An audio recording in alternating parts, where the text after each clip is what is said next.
Getting old can kiss my rear end.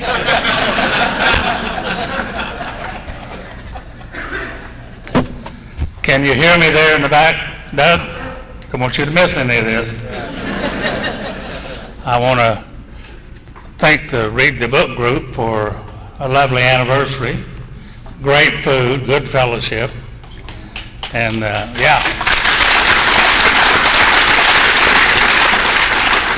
And do you all know what it means when the speaker looks at his watch?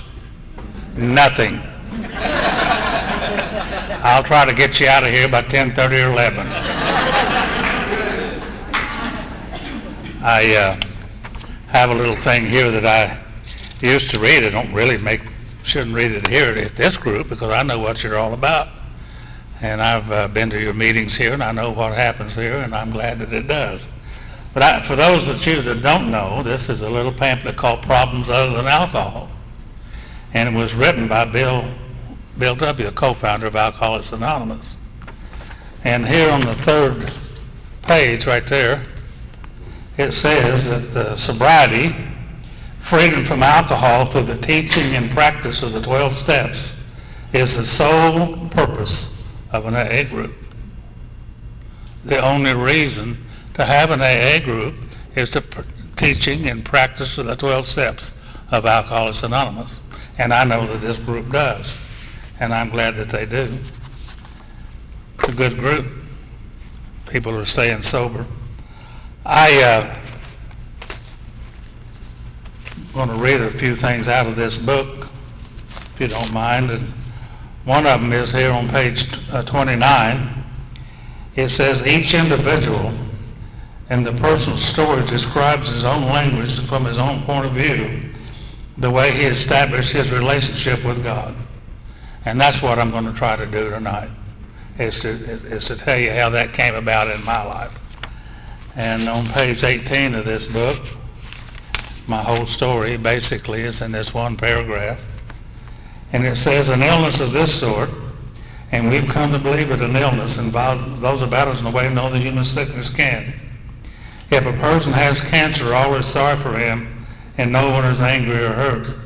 But not so with the alcoholic illness. For with it there goes annihilation of all things worthwhile in life. It engulfs all whose lives touch the sufferers. It brings misunderstanding, fierce resentment, financial insecurity, disgusted friends and employers, warped lives of blameless children, sad wives and parents, and anyone can increase the list. In other words, alcoholism is a family illness. And if you live with one of us very long, you'll be affected by it, generally negatively, not positively. And I look back in my life and I realize today that my dad was an alcoholic. He had an obsession to drink. My mother had an obsession to see that he didn't drink. Seemed like every time my dad took a drink, my mother had a personality change. And I grew up in that. I was just a wee young boy. And they fought and fussed a lot. And bothered me, made me nervous. And we know that alcoholism is a progressive illness. It gets worse over a period of time and never gets any better.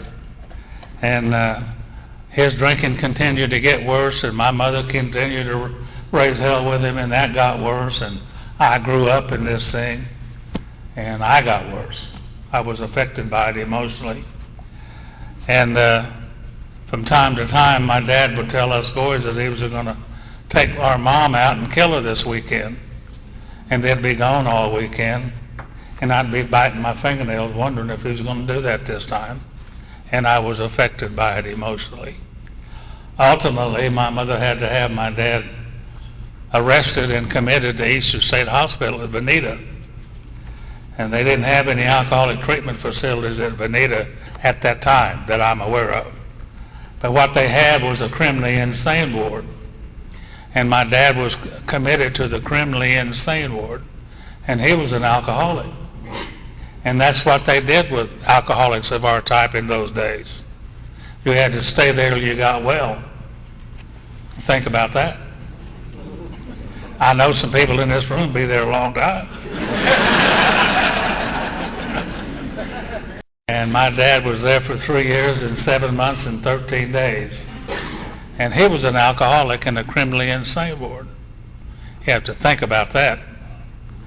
And my brother and I used to hitchhike up there every once in a while, take him a couple of dollars and a carton of cigarettes, go back up into building 3 on the 5th floor and to visit my dad. And saw things in there that you're not supposed to see. Nobody is supposed to see those things. And I began to get a bunch of ideas, emotions, and attitudes, all on my own. I didn't have any help getting these. And that were to become the guiding force of my life. And one of them was, if God, you got to blame it on somebody when you're 7 years old and you don't know any better. If God is going to do this to me and to us, then to hell with him. I'll not be talking to him anymore. And if I ever get big enough they can't catch me, I won't be going anymore to church. Now, my mother lived in church all her life, and she always wanted me to go, and I wouldn't do it. I was through with it. And another thought that came to me was that if it hurts like this to love people, I'm going to quit loving people. Hurts too bad. So I began to push people out of my life. And another thought came to me was, if anything good is going to happen in my life, it's going to happen because I made it that way. So I didn't need God, nothing, or nobody. I was totally self-sufficient, I thought. And I lived my life that way for a long, long time. And if you got in between me and what I wanted, it was not good for you. And that's the way I lived my life. I got to be about 12 years old, and I got to thinking about those little girls, a lot. Almost gave me brain damage. Well, maybe it did. And I went to my mom. My dad was out of the nut house now, out in California. Didn't have anyone to talk to. And I said, Mom, I've been thinking about the girls a lot. And she said, oh, that's not a very good thing to think about. She said, that's a dirty, filthy, rotten thing to think about, and you ought to save it for the one you love. Well, that's what she said. I mean, no wonder he needed a drink. He was in a nut house. And, but somehow I didn't believe that. We had sex education when I went to school, except they call it recess. And that's where I learned a lot of things. And I was brought up over there in West Tulsa. And in 21st and Quanah, Southwest Boulevard now, there was a little restaurant over there called the Jenkins Cafe. In front of the Jenkins Cafe, there was a bunch of wise, intelligent, experienced men and women of about 15 or 16 years old, and they knew everything there was to know about sex. And they were more than happy to share it with us young boys, and my eyes got that big around. That's kind of what I wanted to do. And they told me all about it. So I didn't need God, nothing, and nobody, and what I learned about sex, I learned off of the streets from people that didn't know any better about it than I did. So you think I didn't need an inventory by the time I got to Alcoholics Anonymous? Well, I certainly did. But I didn't know that. The book talks a couple of places about ignorance. Sometimes people say we were into denial. I have never been into denial. But I've been into ignorance most of my life. And I have to dumb down, when Franklin said it, dumb down. Get to where you don't know so much in order to learn about this simple program. So I could learn something. And I did that. It took a while. Thank God for sponsorship. And need a sponsor, I did. Well, time went by, and I got an early draft card at 17 years old, and I volunteered draft to go in the Army, and we left from down there in 3rd and Boulder and in a bus going to Oklahoma City, and there was a guy banging on the window with his cane, and that was my little buddy George, a little black guy named George. If you knew George, you loved George. You couldn't help it. He was just one of those persons. Everybody liked George. He's always late too, by the way. But the bus stopped and he got on. He had on a flat top straw hat, had a pinstripe suit with a cravat, a diamond stick pin, and he was wearing spats and carrying a cane. And he was Mr. Tulsa. Boy, he was sharp. And he come back through the bus, and there was an empty seat next to me. And I said, "You can sit down here with me if you want to." And he sat down there. And that's when Forrest and Bubba first met. That was us, boy. We got to Oklahoma City that night, went through some checkups, and we went out to drink and did that till wee hours of the morning. The next day, we were drinking in the bar at the airport, and the plane was in fact, it was taxiing down the runway. They had to stop and get us to put us on the plane, and we went to Fort Bliss, Texas. And George had been in the ROTC, and they had put him in charge of the platoon when the sergeants wanted to take a little break and let him march us around out there. So he got out of sight. Then he'd turn it over to the acting corporal, and he'd call me out of the platoon, and we'd go up to the air-conditioned barracks and drink. And that's the way we did. They finally gave us a pass, and we went over to Juarez, Mexico. Now anybody here ever been to Juarez, Mexico? Yeah, that's a lovely place. And they told us to stay away from a place called Pig Alley. And as soon as we crossed the bridge, we wanted to know where Pig Alley was. Let's go down that way about 3 blocks and turn right and go that way about 2 blocks and you're there. And they told us to stay away from there. Now, I don't know why they did, but I can understand that now. But I got thrown in jail in Juarez, Mexico. Now, I'm telling you, I was 17 years old. Didn't know a damn thing about nothing. And they put me in jail over there. That was part of what they did, to put young soldier boys in jail so they could bail them out. They liked that bail money over there. That was a business for them. And eventually I got out of there. Oh, by the way, if you're ever thrown in jail in Juarez, Mexico, turn your clothes inside out, because there's no beds in there and no place to take a shower that you'd want to go into. And when you do get out, you turn them back the other way, and they're somewhat clean. Just a little information there to help you. But they got me out of there, and I had volunteered for the 101st Airborne Division, and they sent me to Fort Campbell, Kentucky, to go through jump school down there, and I did. And ultimately, I got out of the Army, and I got to thinking. I was good about thinking, and one of the thoughts came to me was that I need a woman. You know, I'm going to have to find a woman.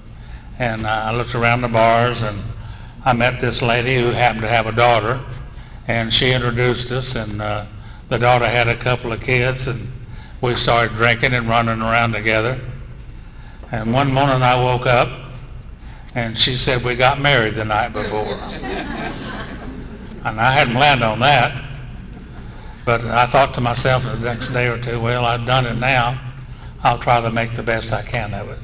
And I did. I tried. A couple of years later, my money wasn't accumulating like I'd hoped to. I'd always had a little desire to earn a little extra money, but my money wasn't accumulating very well. And so I met a couple of guys, one named Bob, the other named Charlie, and we used to meet down at the Fond du Lac Club. Roy's old stomping grounds was down at the Fond du Lac Club. Pretty nice place in Tulsa at the time, 11th in Denver. And we took a half a pint down there, and we'd split it, and then we started doing 2 half pints, and then 3 half pints, and I would be getting home later and later. And I'd go home, and I'd go in the house, and my wife would be so mad. Man, she acted just like my mother, just madder than hell. And sometimes I'd come home, and she'd have all my stuff thrown out in the yard.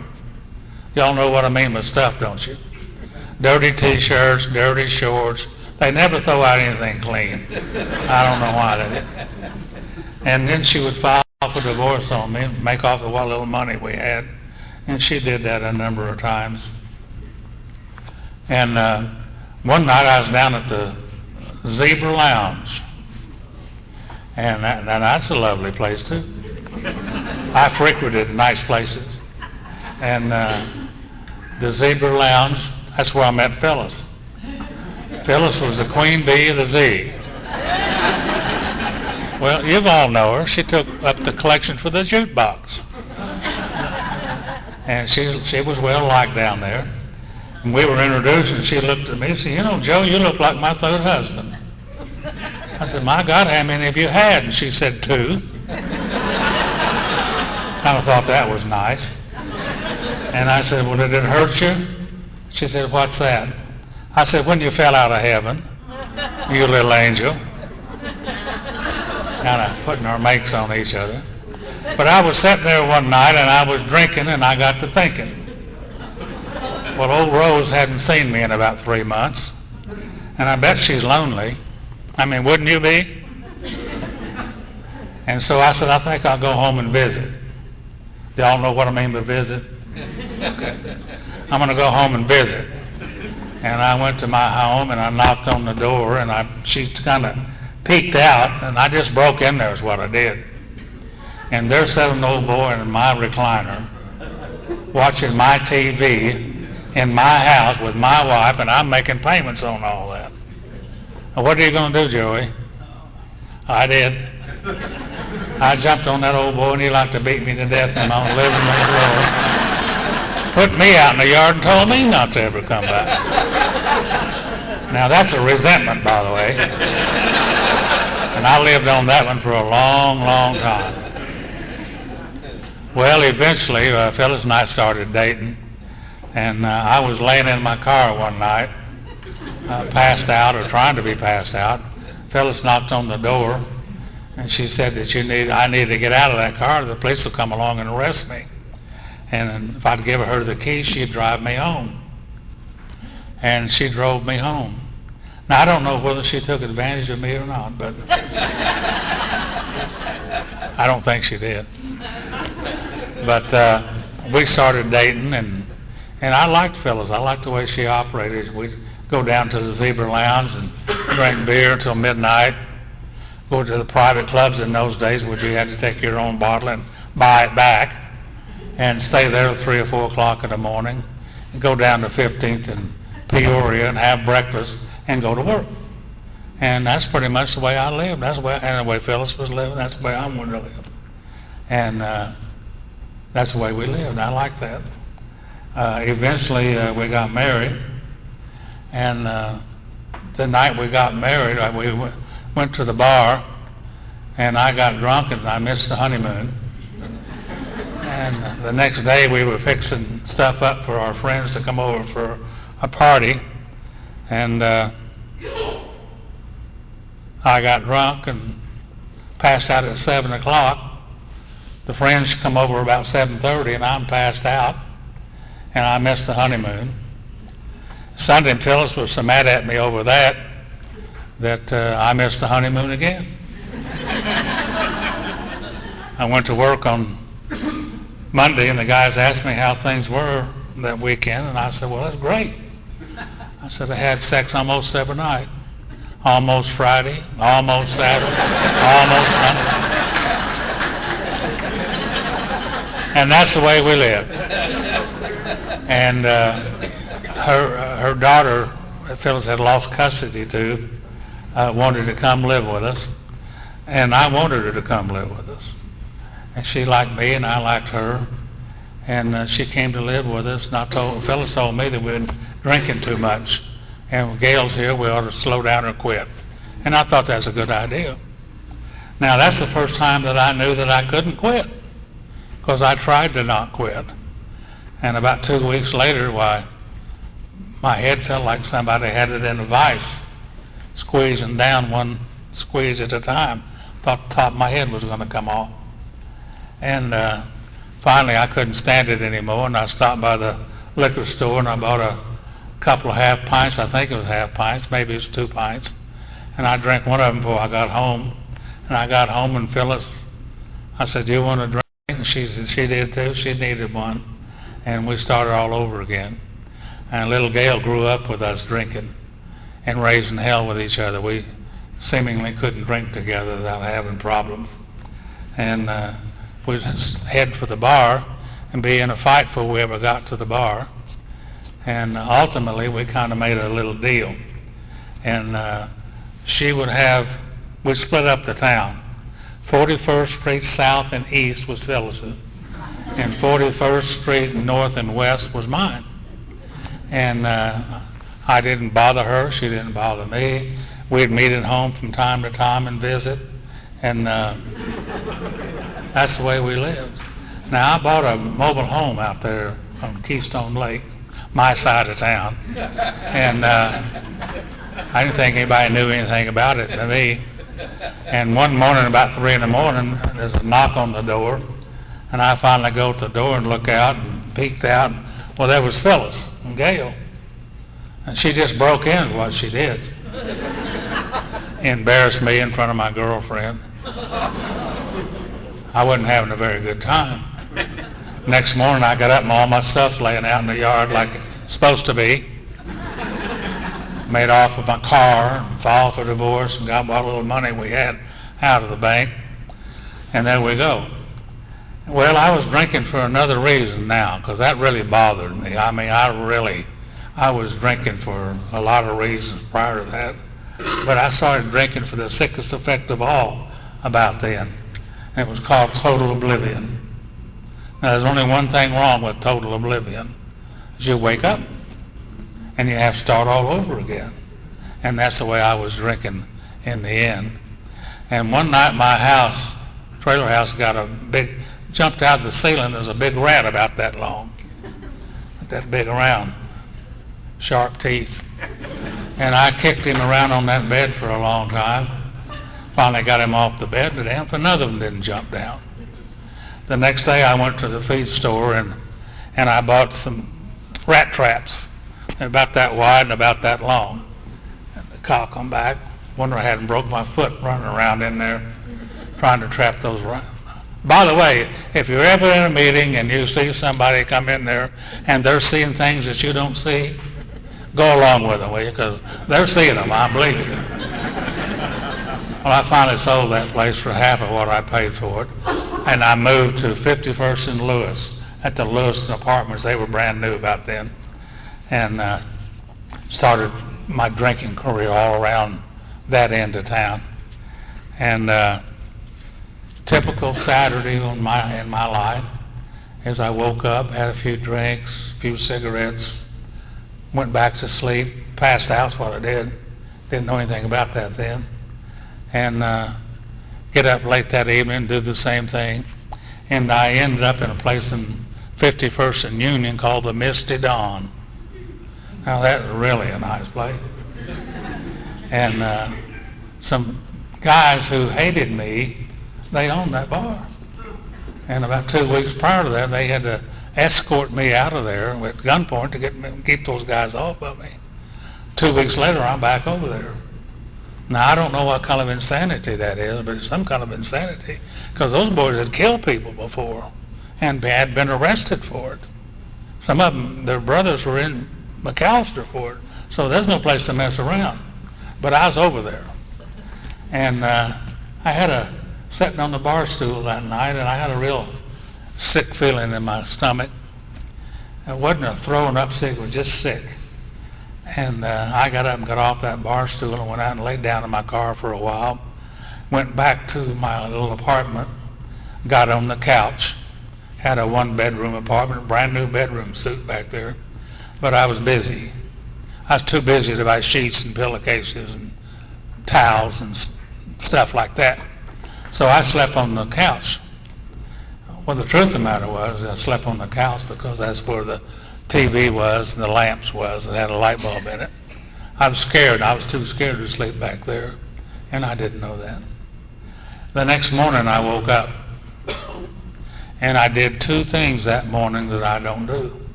And one of the things was that I asked God to help me. I was desperate. I wanted to get back with Phyllis and straighten out that deal with Gail and get my life straightened out if I could. And I didn't know how to do that. I just knew that I was going to have to not drink. And I knew that I didn't know how to not drink by then, because I tried. And I asked God to help me to find a way to not drink and to get my life straightened out. And that I would do anything for Him from that day forward. And I made a deal. I don't know if you can make a deal with God like that, but I did. And a couple hours later, it looked like God wasn't going to help me.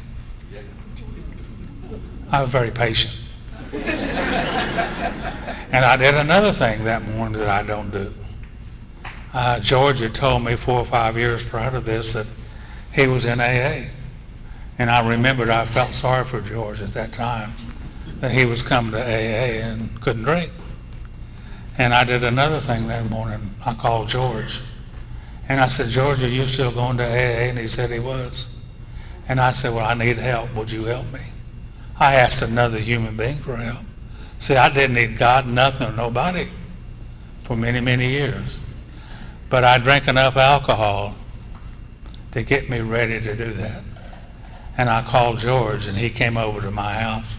And he stayed with me for the next 3 days, sobering me up, wiping the sweat off my brow and the puke off my lips, and just kind of taking care of me. And he stayed with me for the next 3 days. And I didn't know then, but that's the best that Alcoholics Anonymous has to offer. I've had the best. And he took me to my very first meeting at the fellowship group, which was at Leventon, Winston at that time. And I went in there and sat down. I get this, Sunday I'm hopeless and helpless and powerless and looking for help, desperate. Tuesday night I come to my first AA meeting, and I look around the room there and I thought, what's a nice guy like me doing in a place like this with people like you? Hell, I don't even drink with people like you. Well, you see, that old idea that I don't need God, nothing, and nobody began to come back just 3 days after being sober. George took me down to Apache, Oklahoma, at a conference down there, along in there, and I met a couple of people there that would have become an influence in my life. One of them was Franklin Williams. He's dead now. And the other name was Alabama Carruthers, and she's dead now. But Alabama was talking that night, and she said that she had a soul sickness. A soul sickness. And I said, that's what I had sitting on that bar stool. Had a soul sickness. Wasn't a throwing up sickness, just a soul sickness. And I finally heard a word that I could put with the feeling. And another thing she said, I've got peace of mind tonight.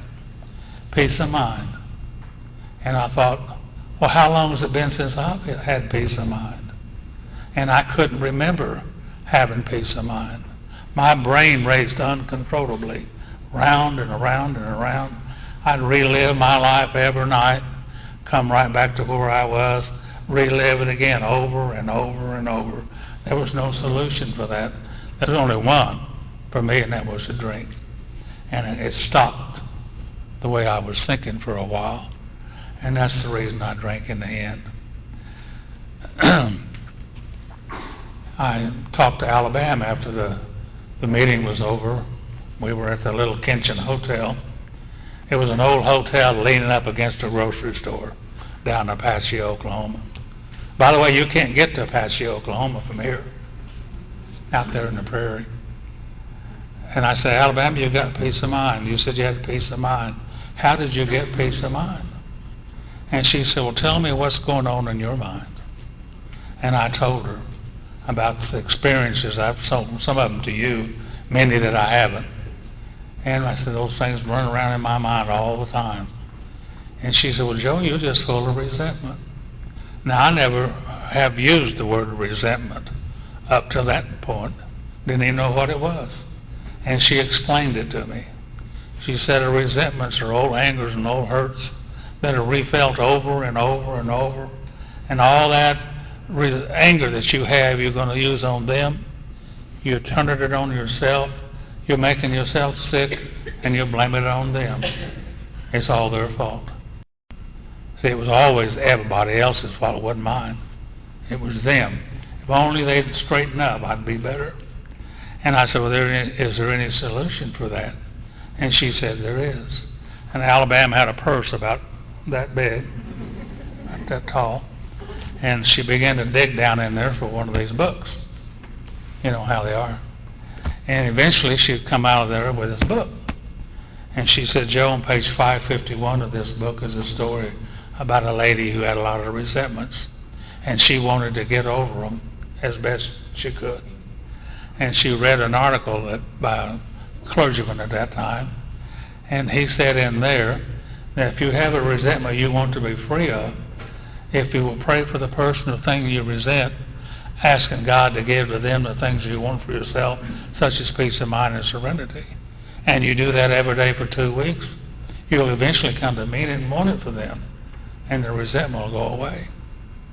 Well, I went home after that conference and got on my couch, and I said, I think I'll pray for those people.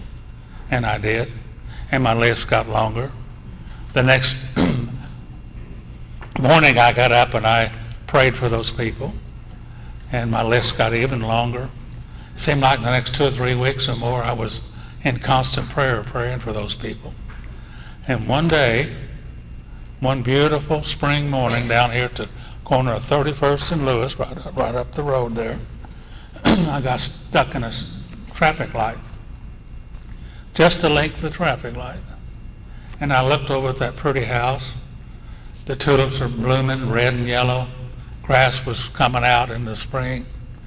Birds were singing. Squirrels were jumping around in the trees. And I thought to myself, my God, isn't it a beautiful morning this morning?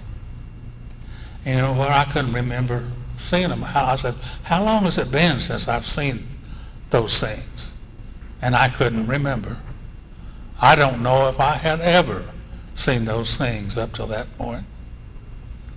And that's the morning that I knew this program would work for me, because I finally took some action and I got some results. And life went on. Eventually, Phyllis and I got back together, and I bought a little Coney Island out here at 31st and Garnett for our daughter and her husband, but they never could take a hold of it. Phyllis went out there, and she worked for 13 months out there, and I'm getting sober. Phyllis has continued to drink, and eventually we decided to sell that place, or I did. And I thought to myself, I'm going to sell that place, get the money, give it to Phyllis, and I'm out of here. I can't live this way anymore. And I talked to Franklin about it, and he said, well, you don't know how to leave. I said, well, I know how to leave. I've left lots of times. I couldn't stay gone. He said, you're always trying to take everything with you. You got to be willing to leave it all there and then walk away. Now that'll give you brain damage doing that. And but it seemed like a good idea. And we sold that place, and we worked till the next Saturday. Went to a meeting at the fellowship group that Saturday night. I had the check in my pocket. I'm going to sign it over to Phyllis tomorrow, and I'm out of here. And that night they handed out those desire to stay sober chips. And Phyllis got up and got her desire to stay sober. That made me mad. Well, hell, I'm leaving tomorrow. How are you going to leave a woman that just got her desire to stay sober? Well, I laid awake all night thinking about that. So that was a long time. How long has that been? 35 years, 36? And we're still together, thank God. And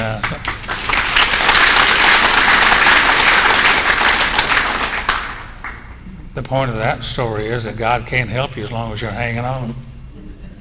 I had to be willing to turn loose of it, and then He can help me. As long as I'm hanging on to it, can't help me. And that's what happened there. A little Gail, I was wondering how I was ever going to straighten that out, which that really bothered me. And I apologized to Gail, and that's good. But a few words, mumbling a few words is good. But Phyllis and I was with Gail when she got married and had her children, and ultimately they moved off to Pataskala, Ohio. And we really didn't mind them moving, but they took her grandkids with them. And I really did mind that. And after a few years, we're staying sober, and Gail called one time, and something that happened to her sister-in-law up there, and she passed away and left her husband with 3 kids. And Gail called and asked me, she said, "Papa, if something would happen to me and to Jim, would you and Mom take the kids and raise them?" You see, that's when I knew it was all right with us, because we did the right things. We were there all the time helping out, doing the right things. And that's the way that was. And our lives today is good. They've moved back here, and we get along just fine. We're a family now, thank God. But as time went by, I began to have trouble in my early sobriety. And I began to, after all God had done for me, I began to think and doubt some of the situations that was going on.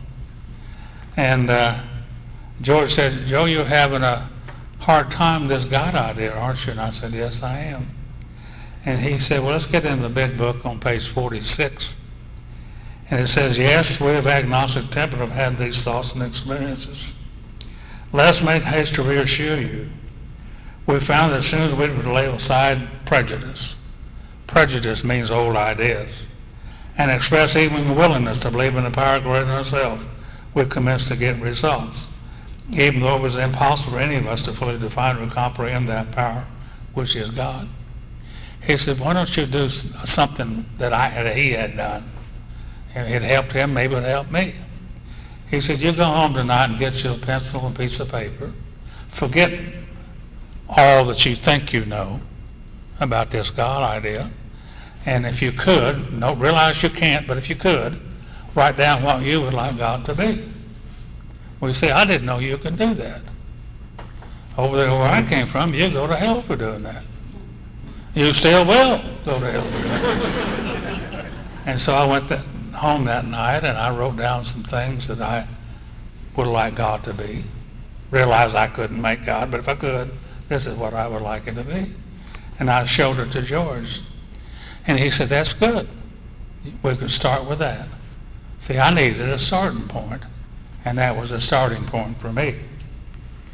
He said, "Much to our relief, we discovered we did not need to consider another's conception of God. Our own conception, however inadequate, was sufficient to make the approach and effect the contact with Him." And I look back at that now, and I know today that had always been one of my problems. I was trying to have faith the way they said I should have. If I didn't have faith the way they believed, then I was going to go to hell.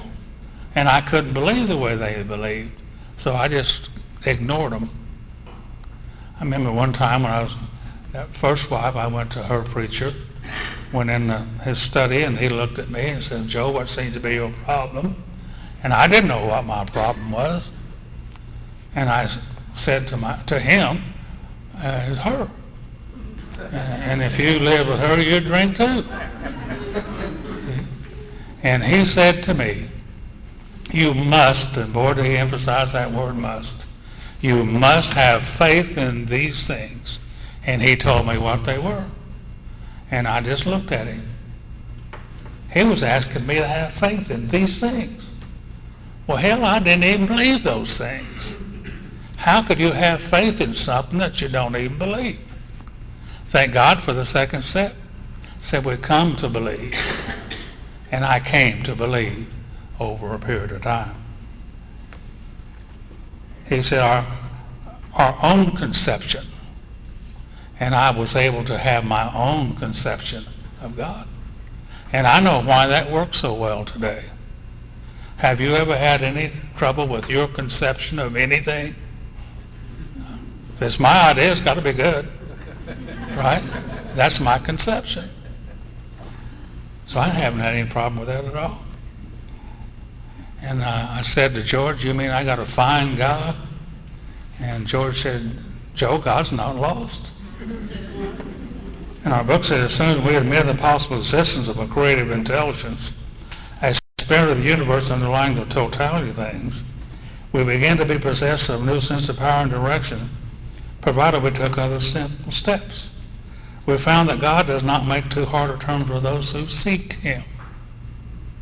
It's not in the finding, it's in the seeking. To us, the realm of spirit is broad, roomy, all-inclusive, never exclusive or forbidding to those who earnestly seek. It is open, we believe, to all men. It's not in the finding, it's in the seeking. And if I will seek God into my life, He will disclose Himself to me. And then I'll have a God of my own understanding that nobody but nobody could improve upon. And that's the way it has happened to me. I have sought God into my life these many years, and I have an understanding today of God. And I won't tell you what it is. That's your business if you choose to do those things. Page 47. When therefore we speak of God, we mean your own conception. This applies to other spiritual expressions which you find in this book. Do not let any prejudice, old ideas, you may have against spiritual terms deter you from honestly asking yourself what they mean to you. At the start, this was all we needed to commit spiritual growth, to effect our first conscious relation with God as we understood Him. Then afterward, we found ourselves accepting many things which then seemed entirely out of reach. That was growth, but if we wished to grow, we had to begin somewhere. So we used our own conception, however limited it was. And my conception in those early days was very limited. I had to have a beginning, and it was very limited. And has grown since that time. Said we need to ask ourselves but one short question. Do I now believe? The agnostic can come to believe. Or am I even willing to believe? The atheist can become willing to believe that there's a power greater than myself. As soon as a man can say that he does believe, or is willing to believe, we in fact assure him that he has been on his way. It has been repeatedly proven among us that upon this simple cornerstone a wonderfully effective spiritual structure can be built. There's a little asterisk there, and a lot of times we study this book, we don't refer to that asterisk in the back of the book. It explains what the term spiritual experience means, what they mean by those terms, spiritual experience.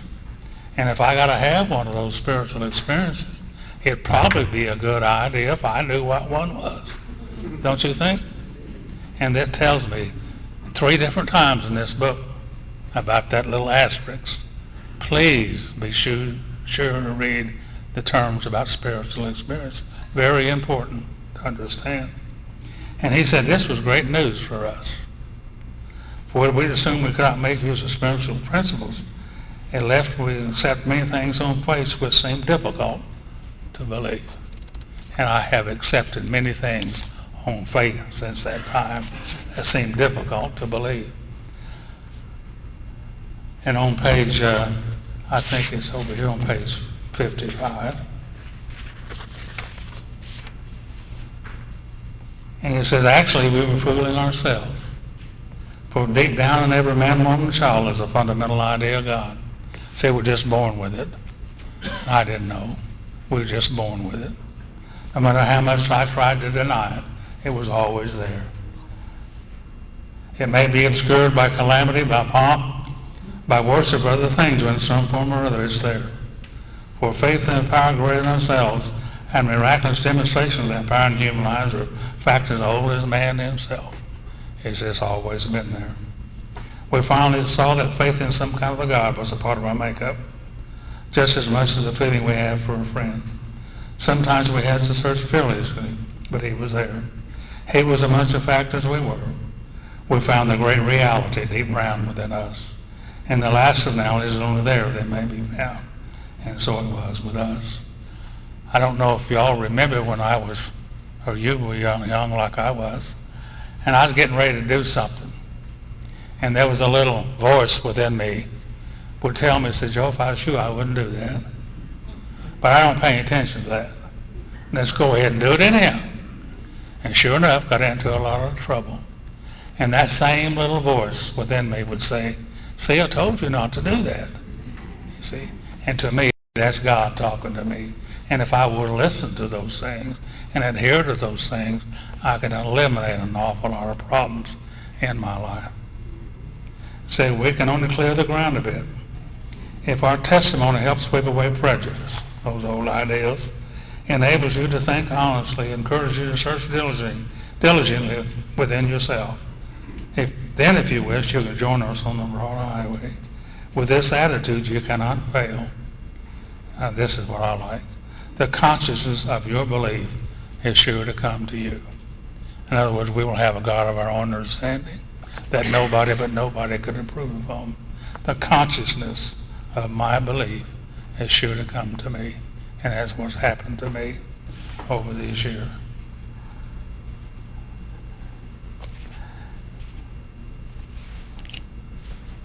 That don't mean nothing.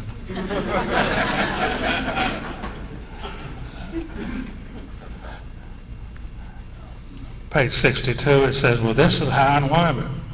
So we have instructions throughout this book. First of all, we had to quit playing God. It didn't work. I had played God in my life and the lives of others. It didn't work. Next, we decided that hereafter in this drama of life, God was going to be our director. Not our suggester, but our director. He's the principal, we're his agents. He's the father, we're his children. Most good ideas are simple. And this concept was the keystone of the new and triumphant arch in which we passed to freedom. And what was that? He's the father, we're the children. He's the principal, we're the agent. I'm supposed to perform his work well. Page 63. When we sincerely took such a position, that one, all sorts of remarkable things followed. We had a new employer being all-powerful.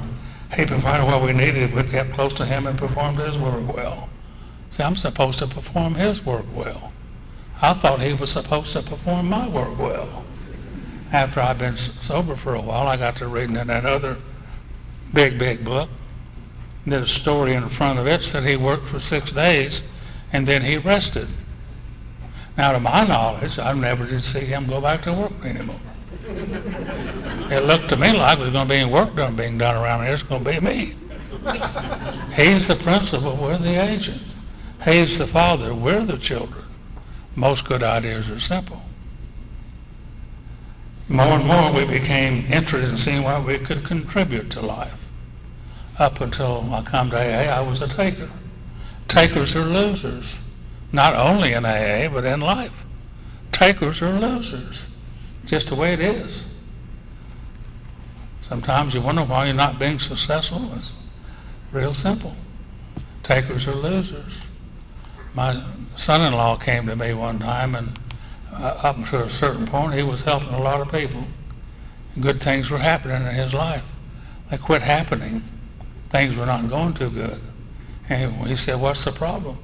And I said, Jim, you used to be a giver, now you're a taker. Start giving again. Good things happen to people who give. They just do. I don't know. They just do. And I couldn't wait to get on with this program. It says that we've helped new power flow in as we enjoyed peace of mind, as we discovered we could face life successfully. As we became conscious of his presence, we began to lose our fear of today, tomorrow, or the hereafter. We were reborn. And I used to hate that idea about being reborn. They used to come down to my house in that little church up the street, and they wanted to talk to me about being reborn. And I'd run them off. I said, man, I'm sitting there drinking, watching Monday Night Football. And you guys are come down here messing with me. Get out of here. And that's the nice part. The nice way. And they were just trying to help me. I didn't understand this idea about being reborn. There was a guy in that other book, his name was Nicodemus, dumb as a rock, just like me. And he said, You're talking about being reborn, do I? You mean I got to go back into my mother's womb and being reborn? And they shook his head at him like my sponsors have shook their head at me over the years. I said, man, aren't you educated? Didn't you go to college? Don't you know nothing? You can't be reborn like that.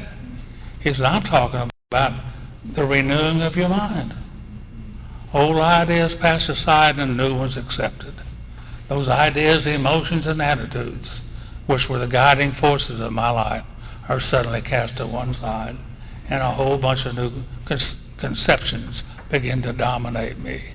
I have been reborn, not in my body, but in my mind. The main problem of the alcoholic centers in the mind. I don't think good, and those things that I do think are not very good, causes me to have problems. I don't think the way I used to think, thank God. I was ready then to do that third step, and I went down to that little church I told you about on Sunday morning about 5 minutes to 11.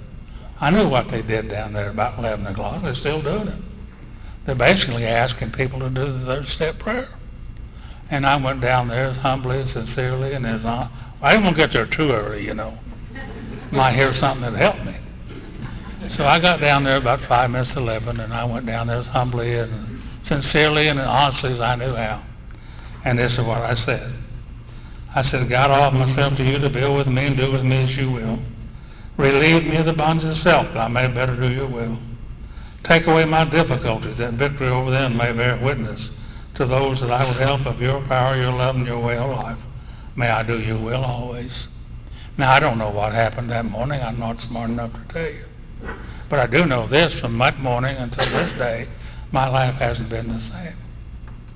I went over to see my mother that afternoon, and she said, what seems to be happened to you? She said, you're different. So they always want to know what happened. And I told her about that experience, and she smiled. That's all she ever really wanted from her children, was to live in a certain way. Some days later, I went over to see Phyllis, and she said I was her Abby. She said there was something about my eyes, I was different. And they always want to know what's different. And I was different. And we went down to the Captain Shreve Hotel in Shreveport, Louisiana, to a conference down there with George and Edna and Phyllis and I, a couple of other gals. And there was a lady talking that night. Her name was Marion M. And Phyllis was identifying with that gal, and she started crying. And boy, I knew there was something in this program, because I've been trying to make Phyllis cry for a long time. But she was crying, identifying with that gal. And that was an experience for her. But Phyllis and I got back together, and things have been good. I'm about ready to finish here now. I won't tell a story, but they wrote a step for us in this little town in Suriname. This guy who had been talking around the country at that time was talking that night, and after the meeting was over with, they told him a fellow they had locked up on the chained to a wall up in a cave on the side of the hill. And he said, I want to go up there and talk to him. He said, no, you don't want to talk to him. That man's dangerous. He said, no, I want to go talk to him. He said, what's his name? He said, well, his name is Legions, for he has many defects of character, you see. And he went up there and talked to this guy for a while and cut him loose and let him be free. And he asked him, he said, can I go with you and do what you do? And he said, no. He said, what I want you to do is stay here and tell people what happened to you. And that's what we do in Alcoholics Anonymous. We just tell each other what happened to us. And good things happen as a result of that. I'm going to close because this is a little list of things that I found many years ago. And I try to live by them best I can. And he said that people are often unreasonable, illogical, self-centered. He said, forgive them anyway. If you're kind, people may accuse you of selfish and ulterior motives. I said, be kind anyway. If you're successful, you will win some false friends and some true enemies. I said, succeed anyway. If you're honest and frank, people may cheat you. Be honest and frank anyway. If you spend years building, someone could destroy overnight. Well, build anyway. If you find serenity and happiness, they may be jealous. Be happy anyway. The good you do today, people will often forget tomorrow, but do good anyway. Give the world the best you have, and it may never be enough. Give the world the best you have anyway. You see, in the final analysis, it's between you and God. It never was between you and them anyway. Anyhow, thank you for inviting us over. We had a good